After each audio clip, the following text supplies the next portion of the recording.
Good morning everyone, मेरा नाम कोमल कुशवाहा है। आज मैं आप सभी को जोरेन ब्रूनर के संज्ञानात्मक सिद्धांत के बारे में बताना चाहती हूँ। तो सबसे पहले हम जोरेन ब्रूनर का बैकग्राउंड देखते हैं। सबसे पहले उनका जन्म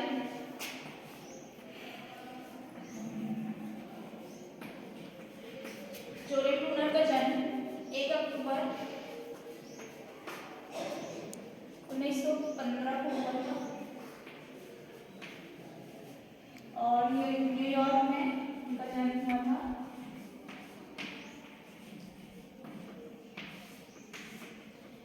फिर ये निवासी थे अमेरिका के।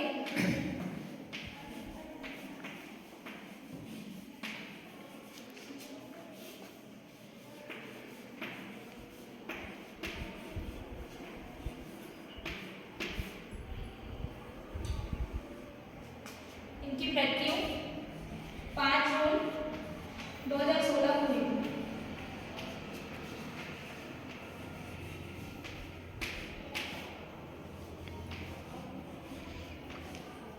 अब इनकी शिक्षा के बारे में जान लेते हैं।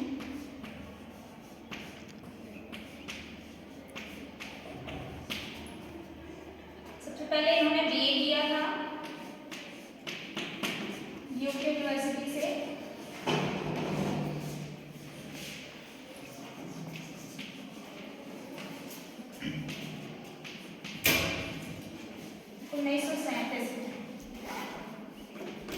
और पीएचडी की थी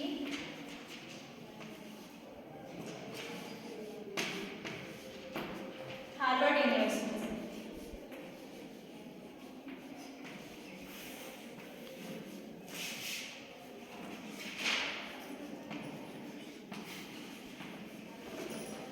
जो जोरेन ब्रूनर का संज्ञानात्मक सिद्धांत है वो जीन प्याजे के संज्ञानात्मक सिद्धांत के विकल्प के रूप में प्रस्तुत किया जाता है और इन्होंने यह सिद्धांत का प्रतिपादन 1956 में किया था।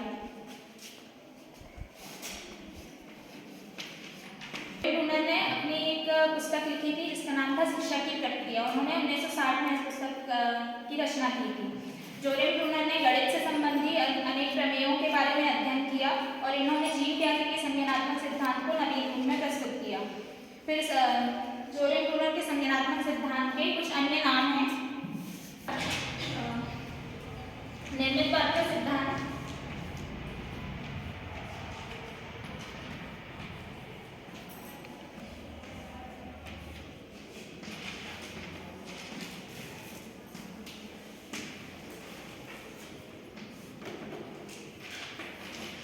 दूसरा है अन्वेषण सिद्धांत,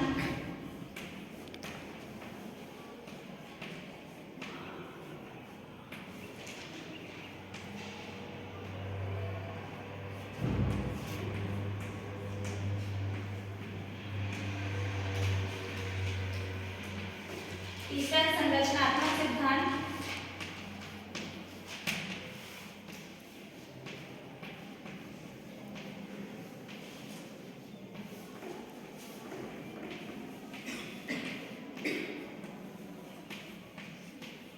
और चौथा है ज्ञान की संरचना।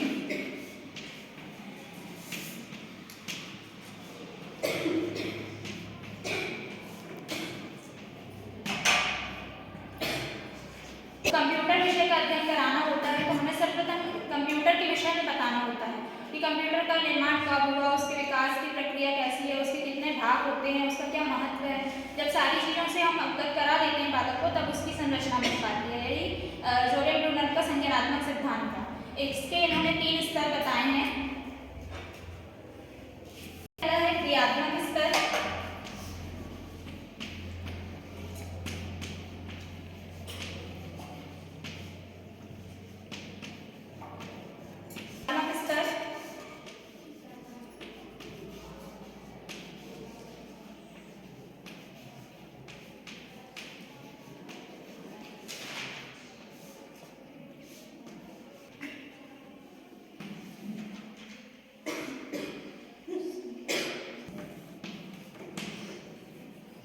तीसरा है संकेतात्मक स्तर।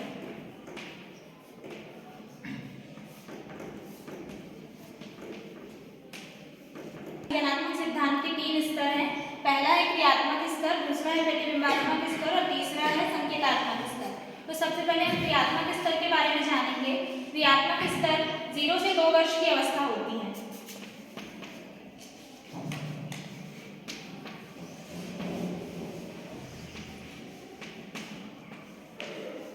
इसमें शैशवावस्था आती है।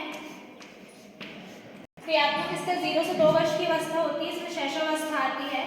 इस अवस्था में बालक क्रियाओं द्वारा अपने भावों को प्रकट करता है और इसमें भाषा का महत्व ना के बराबर होता है। जैसे एग्जाम्पल से हम समझ सकते हैं कि जब बच्चा शैशवावस्था में होता है तो वो अपनी माँ को देखकर मुस्कुराता है, दूध की बोतल देखकर अपने हाथ पैर हिलाता है, तो यह अवस्था क्रियात्मक स्तर पे आती है। दूसरी होती है प्रतिबिंबात्मक स्तर। तो प्रतिबिंबात्मक स्तर में 3 वर्ष से लेकर के 7 वर्ष की अवस्था आती है।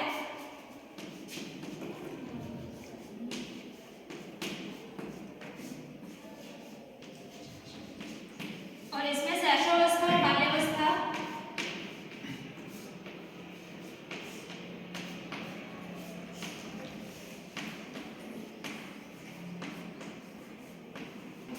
फिर प्रतिबिंबात्मक स्तर में बालक हर एक चीज की जो प्रतिबिंब होता है वो अपने मस्तिष्क में बना लेता है। जैसे हम किसी बच्चे को सेब के बारे में बताते हैं तो वह सेब की छवि उसके मस्तिष्क में चलने लगती है।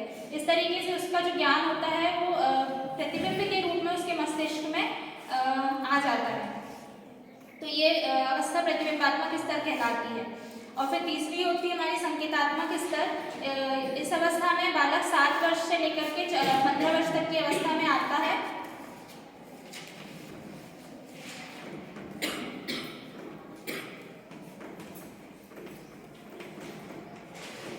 और इसमें बाल्यावस्था और किशोरावस्था आती है।